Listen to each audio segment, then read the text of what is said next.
ప్రభుత్వ పాఠశాలల్లో విద్యార్థులకు నాణ్యమైన విద్య అందించడం జరుగుతుందని, ప్రైవేటు పాఠశాలలకు ధీటుగా ప్రభుత్వ పాఠశాలలు రూపుదిద్దుకున్నాయని, ప్రతి పేదవారికి ఉచిత విద్య అందించడమే ప్రభుత్వ ధ్యేయమని పంచాయతీరాజ్ శ్రీ శిశు సంక్షేమ శాఖ మంత్రి ధనసరి అనసూయ సీతక్క అన్నారు. గురువారం బండార్పల్లి ఆదర్శ పాఠశాలలో పంచాయతీరాజ్ శ్రీ శిశు సంక్షేమ శాఖ మంత్రి ధనసరి అనసూయ సీతక్క జిల్లా కలెక్టర్ ఈలా త్రిపాఠితో కలిసి 2024-25 విద్యా సంవత్సరంలో విద్యార్థులకు ఏకరూప దుస్తులు, పాఠ్య పుస్తకాలు పంపిణీ చేశారు. ఈ సందర్భంగా మంత్రి మాట్లాడుతూ, పేద విద్యార్థులకు ప్రభుత్వ పాఠశాలల నాణ్యమైన విద్య అందించడమే ప్రభుత్వ ముఖ్య ఉద్దేశమని అన్నారు. కార్పొరేట్ పాఠశాలకు ధీటుగా ప్రభుత్వ పాఠశాలలో విద్యార్థులకు విద్యా బోధన జరుగుతుందని, పాఠశాల విద్యార్థులకు ఉచితంగా ఏకరూప దుస్తులు, పాఠ్య పుస్తకాలు, ఉచిత భోజనం, ప్రభుత్వ వసతి గృహంలో ఉండే విద్యార్థులకు ఉచిత వసతితో పాటు కాస్మెటిక్స్, ఇతర సదుపాయాలు కల్పించడం జరుగుతుందని తెలిపారు.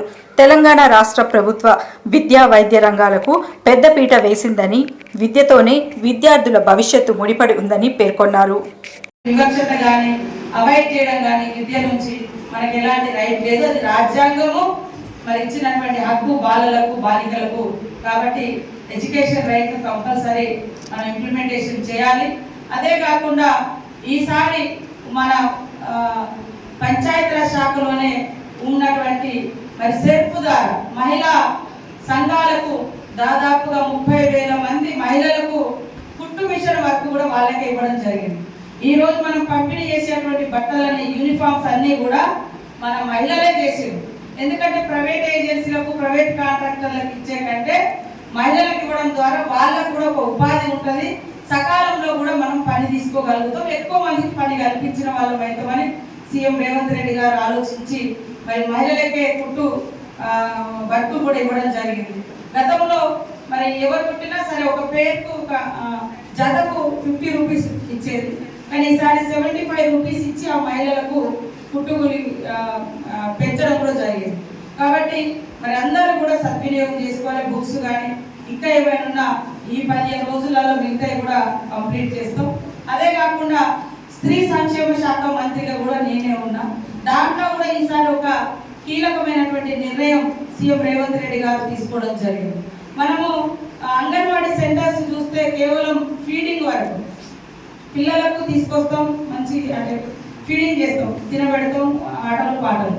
కానీ మనం అదే నర్సరీ కోసం, అదే ఎల్కేజీ కోసం, అదే యూకేజీ కోసం లక్షల రూపాయలు ప్రైవేట్ స్కూళ్ళలో డొనేషన్స్ కడతాము. అట్లా వద్దు, మన అంగన్వాడీ సెంటర్లనే మనము నర్సరీ స్కూల్స్గా మార్చి ఏబిసిడీలు లేదా ఇంగ్లీష్ మీడియం కూడా నేర్పించాలనే లక్ష్యంతో ఈ దఫా 30,000లో 15,000 స్కూళ్ళలో ఇంగ్లీష్ మీడియం అంగన్వాడీ సెంటర్స్లలో నర్సరీ స్కూల్ స్టార్ట్ చేస్తున్నాం. నర్సరీని మనం స్టార్ట్ చేస్తున్నాం. మన పిల్లలు ఎక్కడికో పోవడం కాకుండా వాస్తవానికి అది కూడా ఎక్కడ చేస్తున్నట్టే ప్రైమరీ స్కూల్, ఇట్లా మనకు ఊళ్ళో ప్రైమరీ స్కూల్ ఉంటుంది, అక్కడ ఇది కూడా పెట్టడం ద్వారా ఇప్పుడు తమ్ముడు 5 ఏళ్ళు ఉంటాడు, చెల్లె 3 ఏళ్ళు ఉంటుంది. మరి తమ్ముడికి స్కూల్ పంపిస్తే చెల్లె ఇంటికాడ ఉంటుంది. కాబట్టి ఇద్దరు ఒకే స్కూల్కు పక్కన ఉంటే తమ్ముడిని అన్న చూస్తుంది, అన్న చూసుకుంటారు. తల్లిదండ్రులకు కూడా ఈజీగా ఉంటుంది. వాళ్ళకు కూడా ఎడ్యుకేషన్ సంతోషం. ఒక 1 ఇయర్ ఈ స్కూల్ అకాడమిక్ ఇయర్ వరకు కూడా కొనసాగే విధంగా వాళ్ళ యొక్క గుర్తులు, మేము పలానా రోజు మళ్ళీ స్కూల్లో వచ్చినప్పుడు మేము ఈ రకంగా సెలబ్రేషన్ చేసుకున్నాం అనే ఒక సంతృప్తి ఉంటుంది. అదేవిధంగా పేరెంట్స్ కూడా టీచర్స్ ముఖ్యంగా అవేర్నెస్ తీసుకురావాలి, మోటివేషన్ చేయాల్సిన అవసరం ఉంది. మన ఊర్లో ఏ బిల్డింగ్ లేకున్నా పర్వాలేదు, కానీ బడి మాత్రం పక్కా ఉండాలి. బడి అనేది మరి పిల్లల యొక్క భవిష్యత్తుకు బాట. స్కూల్ లేకుంటే ఆ ఊర్లో ఎన్ని ఉన్నా ఏమి లేనట్టే. ఎందుకంటే విజ్ఞానవంతులు ఈ దేశాన్ని ఏలగలుగుతారు, మానవ వనరులను సృష్టించగలుగుతారు. ఈనాటి బాలలే రేపటి పౌరులు. కానీ మనం ఎట్లయితే భారత భావి పౌరులుగా చెప్పుకుంటామో, హ్యూమన్ రిసోర్సెస్గా మానవ వనరులు అంటే ఎక్కడైతే విద్య అద్భుతంగా అంది, అందరు విద్యావంతులై సొసైటీని అర్థం చేసుకొని పరిశోధనలు చేసి ఈనాటి సమాజానికి ఎలాంటి విధి విధానాలు కావాలి, ఎట్లా ఉండాలి, చరిత్రను చదవడం, భవిష్యత్తును కనుగొనడం, ఇవన్నీ కలగలిపిందే మరి విద్యావంతుల యొక్క పని. కాబట్టి ఈనాటి బాలలు, బాలికలు అందరూ కూడా మంచి విద్యను అందుకోవాలని కోరుకుంటా ఉన్నాం. అదేవిధంగా మనకి ఎడ్యుకేషన్ రైట్ కూడా మరి 2009లో వచ్చిన తర్వాత ఈ మోడల్ స్కూల్ కూడా ఆ రోజు కేంద్రంలో కాంగ్రెస్ ప్రభుత్వం మన కేంద్ర మంత్రి బలరాం నాయక్ గారు మన ములుగు నియోజకవర్గంలో దాదాపుగా 3 మోడల్ స్కూల్స్ కూడా తీసుకురావడానికి వారు కృషి చేయడం జరిగింది. ఈ మన బండారపల్లి కానీ వెంకటాపురం కానీ చల్వాయి దగ్గర కానీ మరి వారి యొక్క చొరవతోటి ఆ రోజు మనకి ఇవ్వడం జరిగింది. ఈ రైట్ ఎడ్యుకేషన్ రైట్లో మరి 6 సంవత్సరాల నుంచి 14 సంవత్సరాల వరకు ఖచ్చితంగా విద్య అనేది వాళ్ళ హక్కు, ప్రైమరీ రైట్. మళ్ళీ మన ఊళ్ళో ఫస్ట్ క్లాస్ నుంచి మళ్ళీ అదే స్కూల్లో పక్కన చదువుకోవడానికి కూడా ఈజీగా ఉంటుందని మరి ఒక మంచి ప్రణాళిక సీఎం రేవంత్ రెడ్డి గారు, సంబంధిత శాఖ, మా సెక్రటరీస్, మేమందరం నాకు ఇంతకుముందు కూడా కరుణ గారు విద్యాశాఖ కమిషనర్గా ఉండే, ఇప్పుడు నా దగ్గర సెక్రటరీగా ఉంది. మన వరంగల్ జిల్లాకు కూడా ఒకప్పుడు కలెక్టర్గా పనిచేసారు. వారందరి ఆలోచన, సీఎం గారి ఆలోచన అంతా ఒక కొత్త విధానాన్ని రూపొందించుకున్నాం. రాబోయే కాలంలో కూడా ఇంకా కొంచెం మహిళలకు బాధ్యత తప్పి పిల్లలందరూ కూడా పుట్టిన సంవత్సరం పిల్లగాడు కూడా ఎక్కడ ఉండాలనేటువంటి దానికోసం కూడా ఒక ట్రస్ట్ లాంటిది కూడా ప్లాన్ చేస్తూ ఉన్నాం. అవన్నీ కూడా మహిళలను ఫ్రీగా చేస్తే వాళ్ళ ఉపాధి వాళ్ళకు వస్తుంది, 4 రూపాయలు సంపాదించుకుంటారు. ఇప్పుడు ఒక అబ్బాయి కోసం అవసరమైతే పిల్లోడు పడిపోకుండా కాపలాగాల్సి వస్తుంది, లేదా అమ్మ కూలిపోకుండా ఇంటికాడ ఉండాల్సి వస్తుంది. అట్లా వాళ్ళు ఒక 400-500 రూపాయలు లాస్ అవుతుంటారు పర్ డే. కాబట్టి అట్లాంటివి కూడా లేకుండా మరి కొత్తగా కూడా ఇవాళ నర్సరీ స్కూల్ కూడా స్టార్ట్ అవుతుంది. బొమ్మలు, పుస్తకాలు, పాఠ వస్తువులు, మంచి ప్రియదర్శిని అయినటువంటి నోట్ బుక్స్, ఇట్లా బుక్స్ ఇవన్నీ కూడా తయారు చేయించి నిన్నటి నుంచి స్టార్ట్ చేయడం జరిగింది.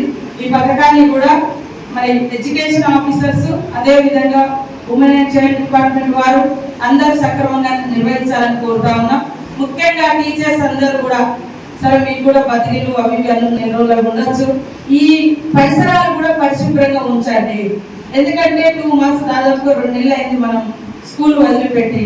ఎక్కడ పాములు ఉన్నాయో, ఎక్కడ తేళ్లు ఉన్నాయో, ఎక్కడ జర్రి ఉందో తెలియదు.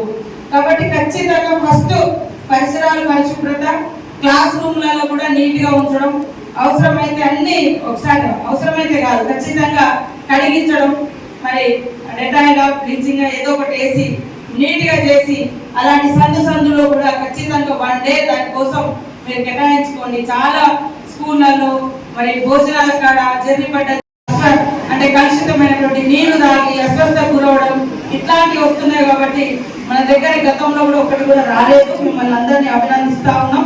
అదేవిధంగా కూడా ఫస్ట్ ర్యాంక్ రావడానికి మీరందరూ కూడా పునాది ఇచ్చినటువంటి వాళ్ళే. 10th వరకు మనం మంచి క్వాలిఫై అంటే క్వాలిటీ ఎడ్యుకేషన్ అందిస్తున్న వాళ్ళు ఇంటర్లో రాణించగలిగారు.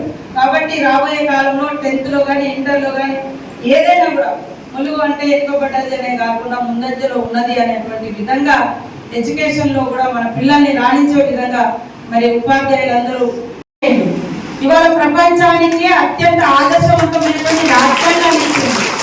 ఇవాళ దేశంలో ఉన్న ప్రతి మానవుల యొక్క హక్కులను కాపాడేటువంటి రాజ్యాంగం ఇచ్చింది.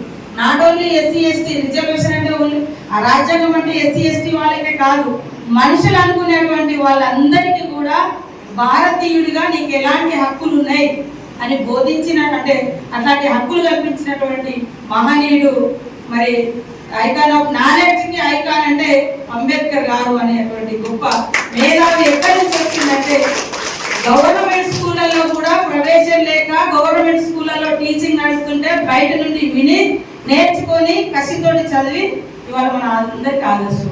కాబట్టి చాలా మంది గవర్నమెంట్ మన వాళ్ళందరూ మంచి హైలీ క్వాలిఫైడ్ టీచర్స్ ఉన్నారు. ఇక్కడ ప్రైవేట్ స్కూళ్ళ కంటే ఇక్కడనే బెస్ట్ క్వాలిఫైడ్ టీచర్స్ ఉంటారు. కాబట్టి పిల్లలు కూడా అందరూ ఏమంటారు మనకు గవర్నమెంట్ జాబ్ కావాలంటారు. మరి ఇక్కడ మీరు ఎవరు లేకుంటే మీరు రేపు టీచర్ కావాలనుకుంటారు, లెక్చరర్ కావాలనుకుంటారు. మరి స్కూల్లో స్ట్రెంత్ లేకుండా అవసరం పడదు కదా మీ అవసరం. కాబట్టి మనం కూడా మన గవర్నమెంట్ స్కూళ్ళను స్ట్రెంత్ చేసుకోవాలి. ఆ రకంగా ఇక్కడ స్టూడెంట్స్ కూడా మీ పక్క వాళ్ళకు చెప్పి ఇందులో చేరే విధంగా స్కూళ్ళకు వచ్చే విధంగా తెలియజేయాలని కోరుకుంటూ మరి అదేవిధంగా CC రోడ్ కూడా గతంలో మేము వచ్చినప్పుడు చెప్పిన సాధ్యం కాలేదు. వెంటనే మరి నిధులు ఇచ్చి చేయిస్తామని తెలియజేస్తాము. కలెక్టర్ గారు నోట్ చేసుకొని అట్లాగే ఈ రోడ్ కూడా ఇంకోటి కూడా తొందరలోనే నా డిపార్ట్మెంట్ ద్వారా కూడా ఎంత కిలోమీటర్లు ఉంటుంది మీ పిల్లలు అనుకోని మీరు విద్యను అందించాలి. వాళ్ళ యొక్క ప్రతిభ, వాళ్ళ యొక్క రిజల్ట్ చూసిన తర్వాత ఎస్ నేను ఈ స్టూడెంట్ టీచర్ను నేనే తీర్చిదిద్దినా అని గొప్పగా చెప్పుకునేటువంటి గొప్ప అవకాశం కోసం మీరందరూ కూడా మరి మంచి మనసు పెట్టి మానవతా దృక్పథంతో పనిచేయాలని మనస్ఫూర్తిగా కోరుకుంటూ అందరికీ శుభాకాంక్షలు.